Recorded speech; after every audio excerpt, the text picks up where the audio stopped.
Сигурно сите сме ја слушнале приказната за мудреците што ја следат звездата. Па, таа ни е позната уште од детството, нели? Ама што ако за таа едноставна слика се крие нешто многу, многу подлабоко? Денес, заредно ќе се нурнеме во тие скриени значења и ќе ја декодираме вистинската мистерија на богојавление. Ја видовме неговата звезда на исток и дојдовме да му се поклониме. Па се започнува токму со овие зборови. Замислете, еден обичен знак на небото, една звезда, станува повик за едно патување што буквално ќе го промени текот на историјата. Добро, ама што на вистина се крие зад сето ова? Знаете, не станува збор само за некаков историски настан. Ова е приказна за едно големо откровение.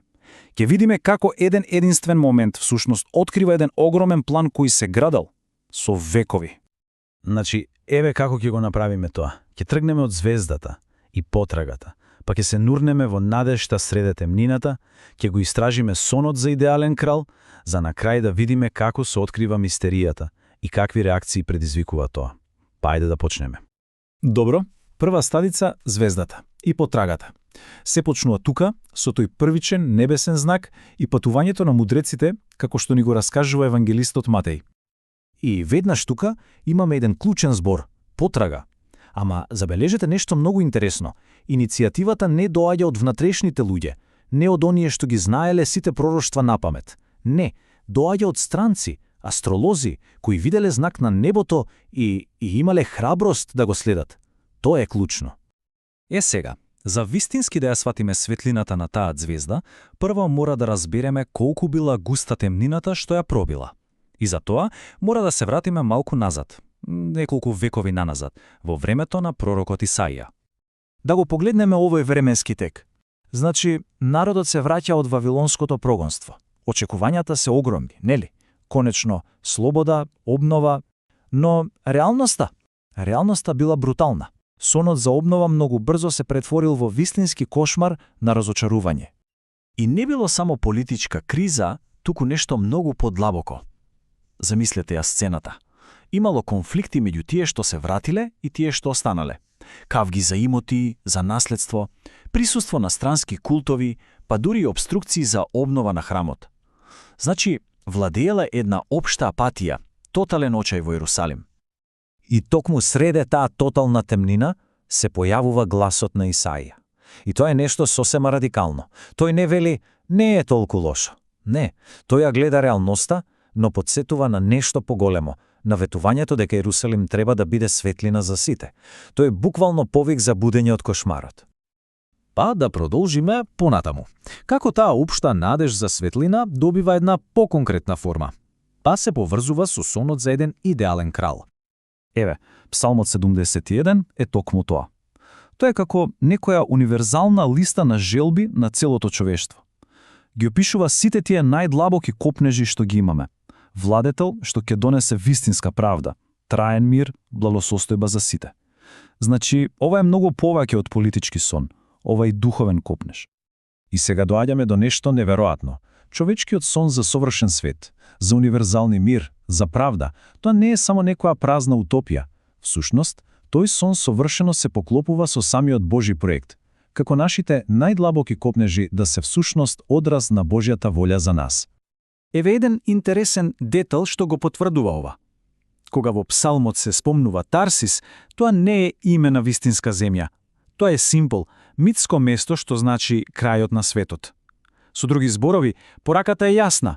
Надежта за овој идеален крал не е само за еден народ, туку е универзална, за целиот свет. И сега, доаѓаме до клучната точка, до пресвртницата. Овде конечно се открива мистеријата, вистинската, универзална природа на целиот овој план. И тоа ни се открива преку зборовите на Свети Павле. Прво да разјасниме нешто. Кога Свети Павле вели мистерија, тој не мисли на некоја детективска приказна или загадка. За него, мистерија е Божиот план на љубов за целиот универзум. План што не бил скриен за да остане тајна, туку план што постепено низ историјата се открива пред нас. Како цвет што полека се отвора. И кога ќе погледнеме наназад, гледаме дека овој универзален план не е нешто што се појавило од ведро небо. Тоа е кулминација на еден долг процес. Се почнало со ветувањето на Авраам дека во него ќе бидат благословени сите народи, продолжило со најавата на пророците дека Ерусалим ќе биде светлина за сите, за на крај да го достигне својот врв во Христа. И еве го срцето на целата мистерија, суштината на се. Сите народи се поврзани со истото наследство во Христа Исуса.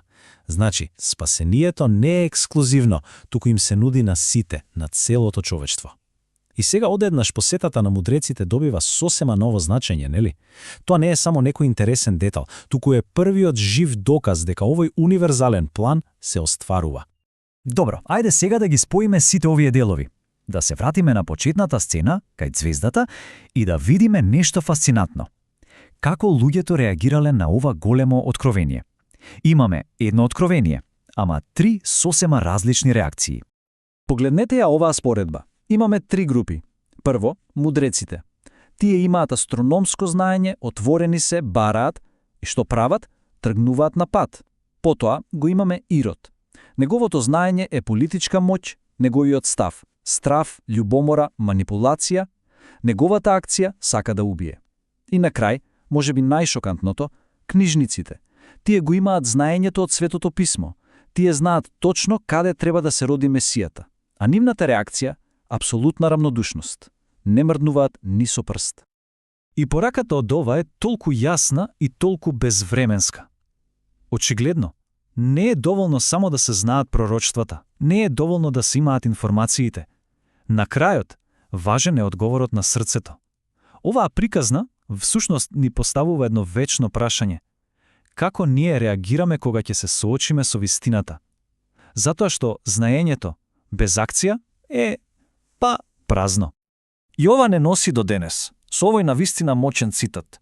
За многу наши современици нема да има звезда на небото, туку ќе бидат потребни сведоци на добрата вест. Со други зборови, фокусот се префрла од небесен знак на човечко сведоштво. Улогата на звездата на некој начин сега е пренесена на луѓето. И така, целото ова истражување завршува со едно отворено прашање. Звездата, символично, се уште сјае. Откровението е дадено. Прашањето за секој од нас останува. Каков ќе биде нашиот одговор?